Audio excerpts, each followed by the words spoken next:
The recent death of Sayso P sparked serious questions and emotions, especially from his family, most notably his mother. So as y'all know, Sayso P was gunned down in a shooting outside a downtown Memphis hotel. The same incident also injured Sauce Walka, who was there at the scene. According to reports, Sayso P had just signed a deal with Sauce Walka's label and was considered an up-and-coming artist in Memphis. The two had been working closely together, but shortly after Sayso's death, members of his family began expressing doubts about what really happened, and some are even suggesting foul play may have been involved. One family member posted online accusing Sauce Walka of setting Sayso up for an insurance policy. Sayso's mother later went live and shared her belief that people close to her son were responsible for what happened to him. She didn't hold back, saying she felt betrayed and that she was determined to get answers and justice for her son. In her own words, she said she wanted the truth to come out and that she wasn't afraid to involve authorities if necessary. For many people watching, her message was powerful. She wasn't just speaking from emotion, she was pointing out patterns and relationships that, in her eyes, didn't add up. One of her biggest concerns was the fact that Sauce Walka and his brother were reportedly the only people with Sayso P when he was killed. That alone raised red flags for her. In response to the growing rumors, Sauce Walka released a video denying any involvement in Sayso's death. He called the accusations false and said people were just chasing attention online. He also made it clear that he considered Sayso P like a brother and had nothing but good intentions in helping him succeed in the music industry. But Sayso's mom, on the other hand, wasn't convinced at all. She pointed out something that many others noticed too.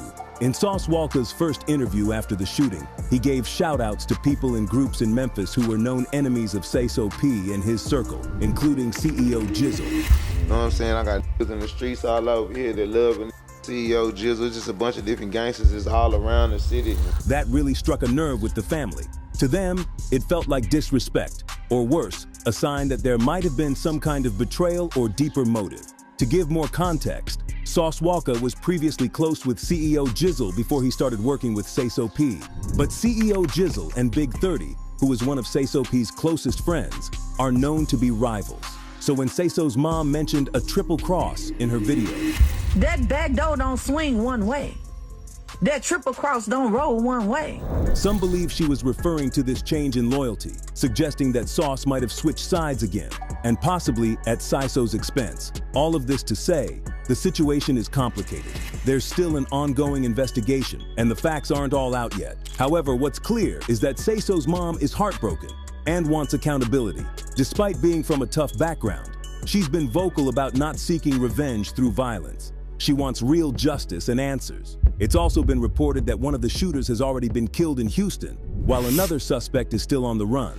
But for Sayso's mother, those arrests aren't enough. She's convinced there's more to the story and believes someone gave the green light behind the scenes. At the end of the day, this is a tragic situation involving a young artist who is just starting to see success. His family's pain is raw and real, and they're still trying to figure out who to trust and what really happened. As more facts come out, many will be watching closely to see if the mother's suspicions are ever confirmed, or if Sauce Walka will be cleared of the accusations once and for all. What do y'all think though? Was Sauce in on it?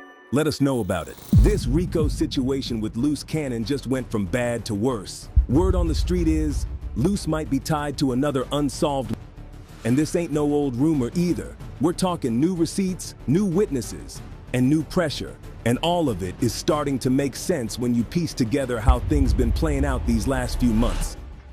Now, the crazy part is, before the feds even stepped in, Whack 100 had already been throwing little jabs here and there, hinting at the smoke behind Luce's name.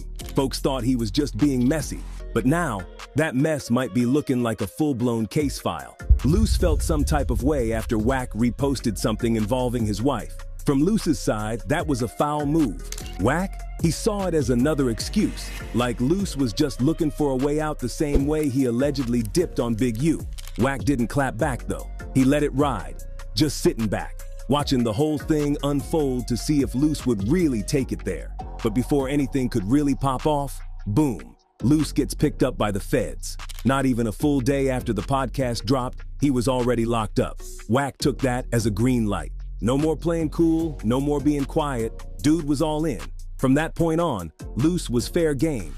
Next thing you know, Wack starts making moves. He links up Loose Cannon's ex, Gigi, with DJ Academics. I don't know what snapped in his mind or if some mental illness has attacked his mind. I don't know, but this is on a whole nother level. Now, Gigi had allegedly been trying to expose Luce for a minute, but this was her first time on a real platform, and she came ready.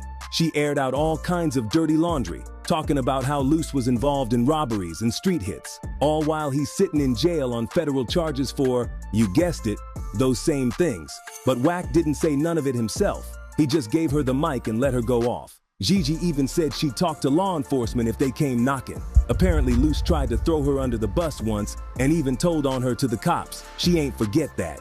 She even broke down a specific home invasion, like address, timing, everything.